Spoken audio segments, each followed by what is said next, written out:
Today, we're going to learn about 3 places you shouldn't go and people who went there anyways. But before we get into today's stories, if you're a fan of the strange, dark, and mysterious delivered in story format, then you've come to the right channel because that's all we do and we upload 3 or 4 times every week. So if that's of interest to you, please tell the like button that you love their new haircut, but secretly have your fingers crossed behind your back. Also, please subscribe to our channel and turn on all notifications so you don't miss any of our weekly uploads. All right, let's get into today's stories.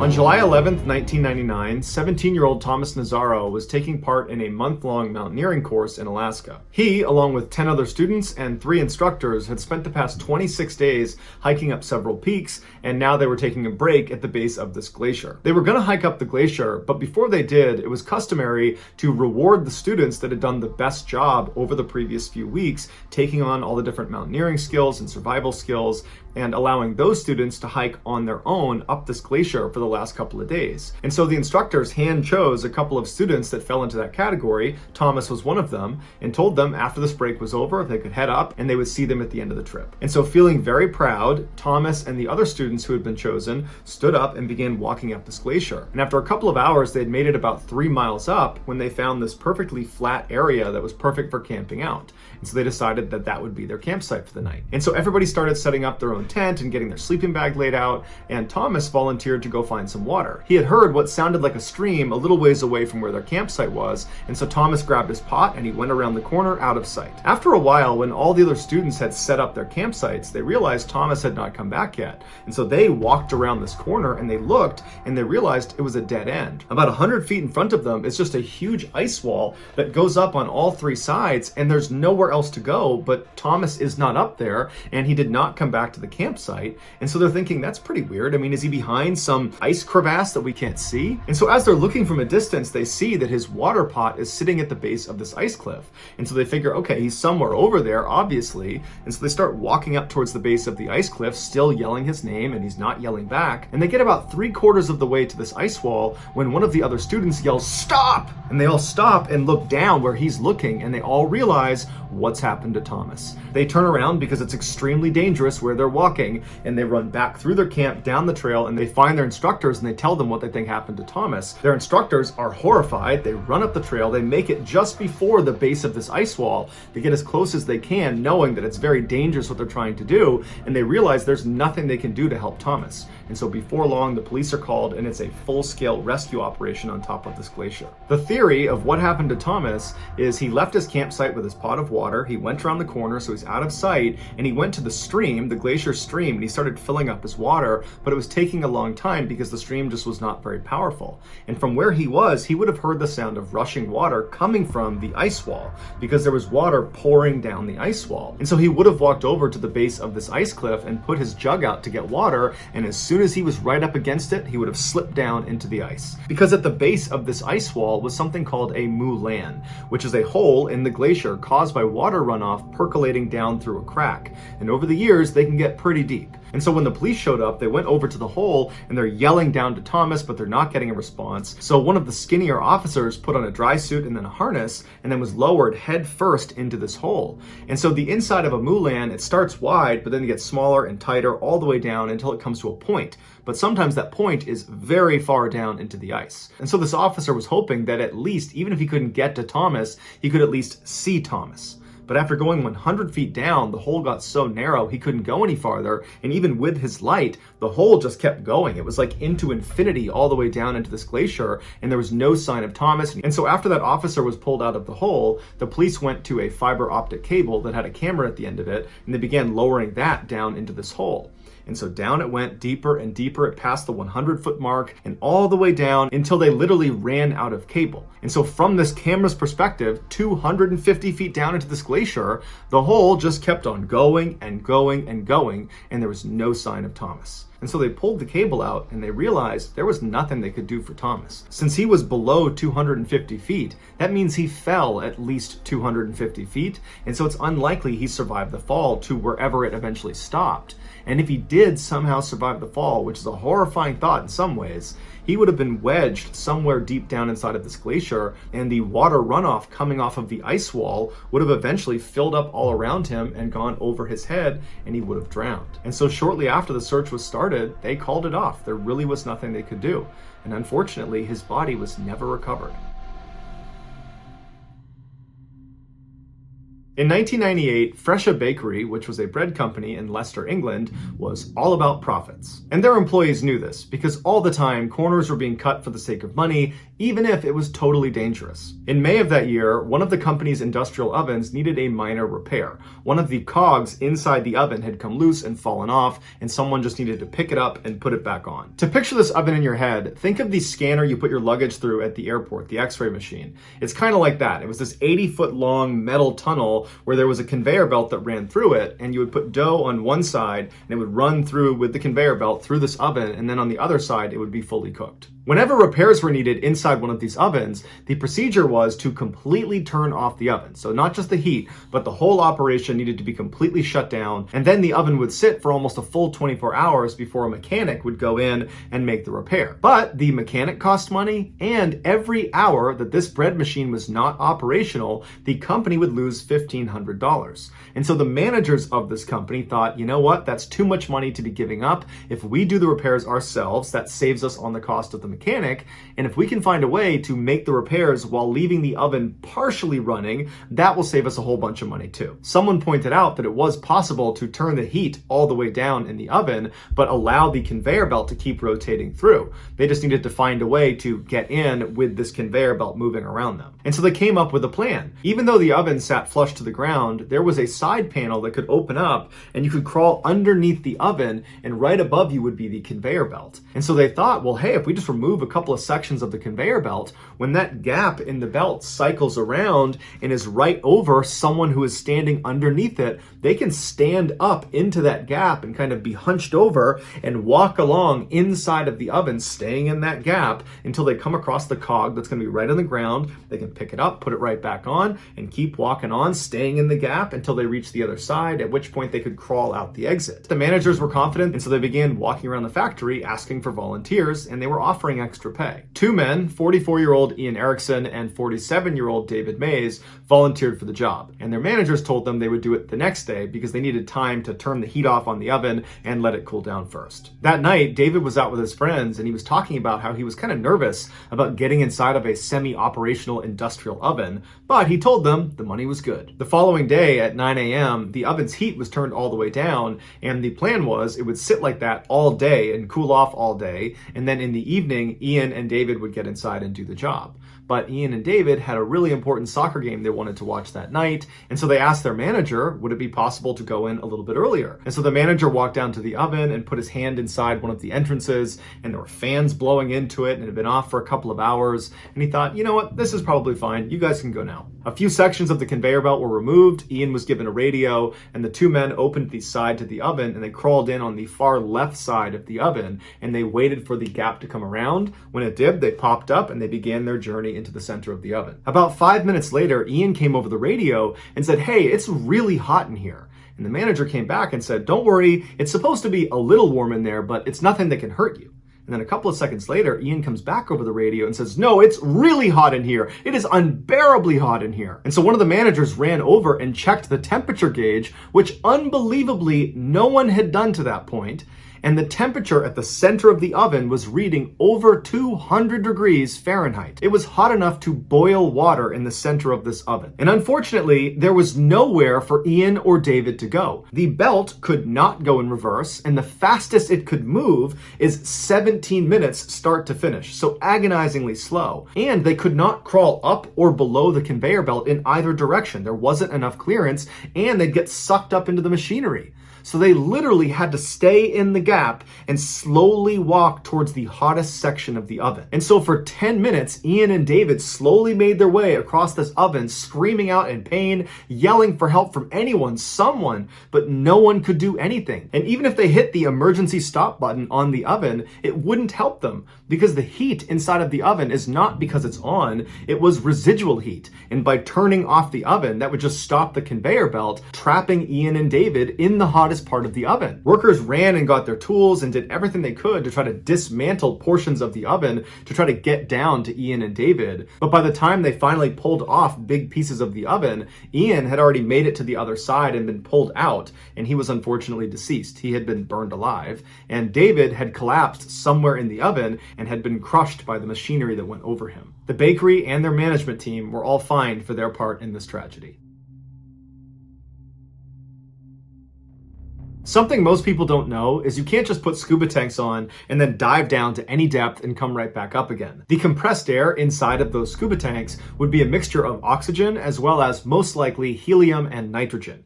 And when you're breathing that compressed air, the oxygen would get breathed up and then not linger inside of your body. But the other inert gases, the helium and the nitrogen, they would be breathed up and then absorbed into your bloodstream, and they would stay there until you resurfaced. Now, it's completely harmless as long as you understand how it works getting those gases out of your body. In a nutshell, as you ascend, these inert gases will leave your body on their own, but it's a gradual process. If you rocket to the surface before this takes place, these inert gases will not leave your body and they'll expand inside of you, and your body will become the equivalent of a shaken up soda can. And so at best, having all these bubbles inside of you is very painful. At worst, it's lethal. The term for this condition is decompression sickness, but it's better known as the bends. The way divers protect themselves from getting the bends is on their ascent, they do what's called a decompression stop. This is something that is planned into the dive where they stop at a certain depth for a certain amount of time, and that guarantees the inert gases have diffused out of their body before they reach the surface. Now, the deeper you go, the more decompression stops you'll have to do, and the longer they will take. For example, ascending from 2,000 feet would take over 33 hours to do safely. But luckily, none of us are trying to dive down to 2,000 feet.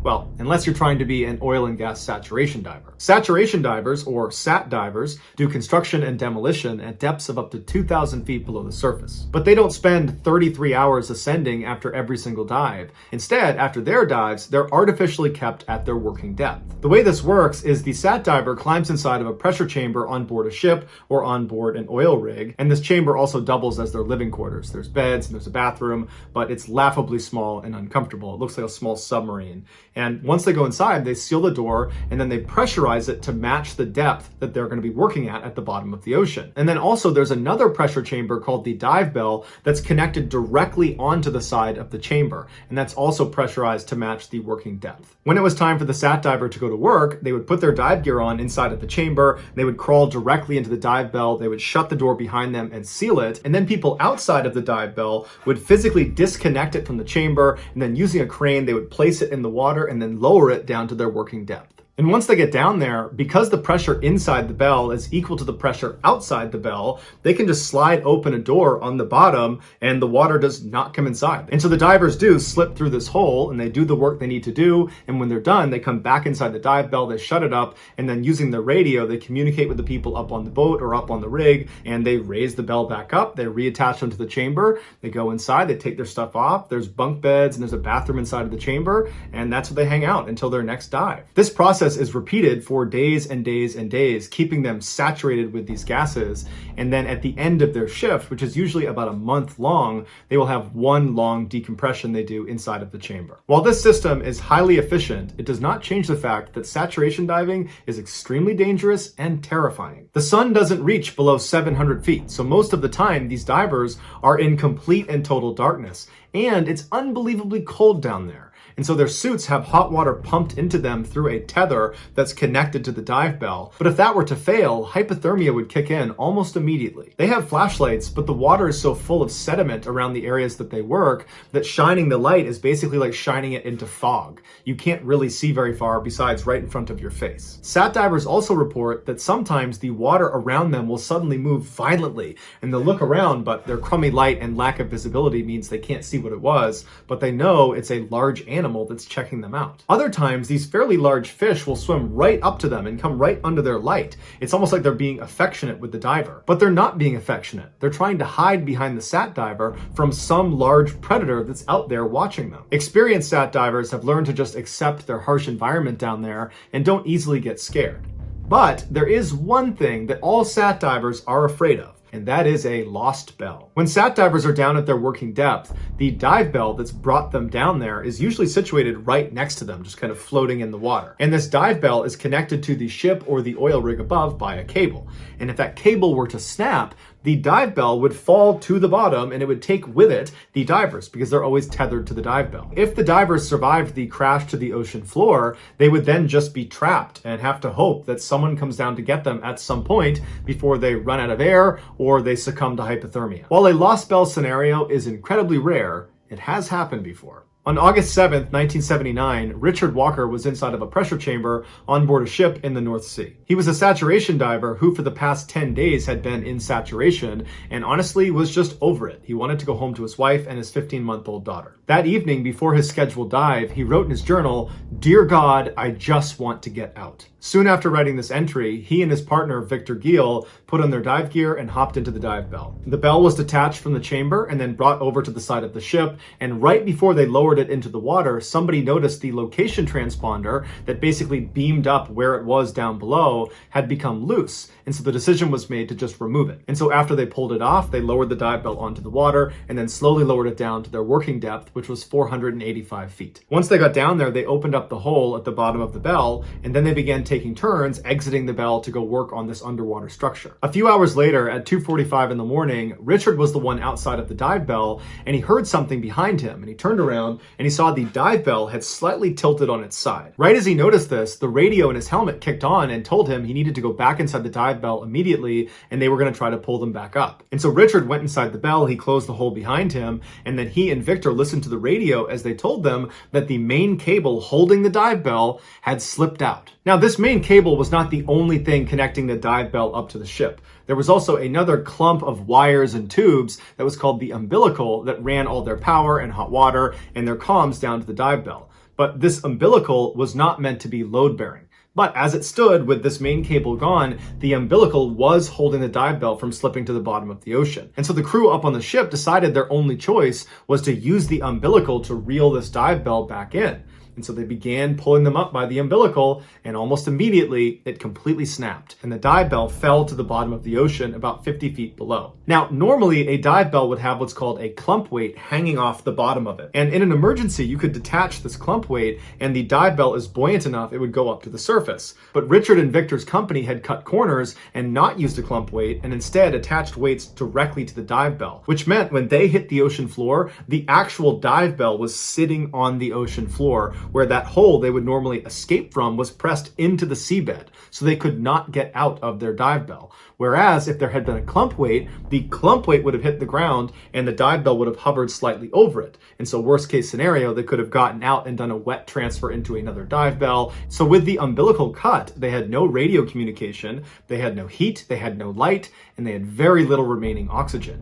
And so all they could do was just sit in darkness and hope somebody rescues them. Less than 30 minutes later, another dive ship arrived and offered to help. Now, they were not expecting to dive that night, so it took about 3 hours before they actually had their rescue divers in the water. And unfortunately, because the location transponder had been removed from the dive bell before Richard and Victor went under, it made it almost impossible for these rescue divers to find it. But after an hour of looking around, they finally found it. It was 7 a.m., and they went right down to the porthole and they shined a light inside of the dive bell, and inside Richard and Victor are given a thumbs up, like, hey, we're okay, we're just ready to get rescued. The fact that Richard and Victor were okay was communicated back up to the surface, and everybody on top was so excited, so relieved. And in fact, they called Richard's wife and they told her that, hey, there's been an accident, but your husband's just fine, he'll be out very soon. But despite these rescue divers locating the dive bell, because the ship up above that they were attached to kept moving around, it was proving to be extremely difficult for them to stay over the dive bell. And so for the next 2 hours, these rescue divers desperately tried to thread a new wire through the top of the dive bell, but it was going so poorly, and they kept going around and shining their light into the porthole to check on Richard and Victor.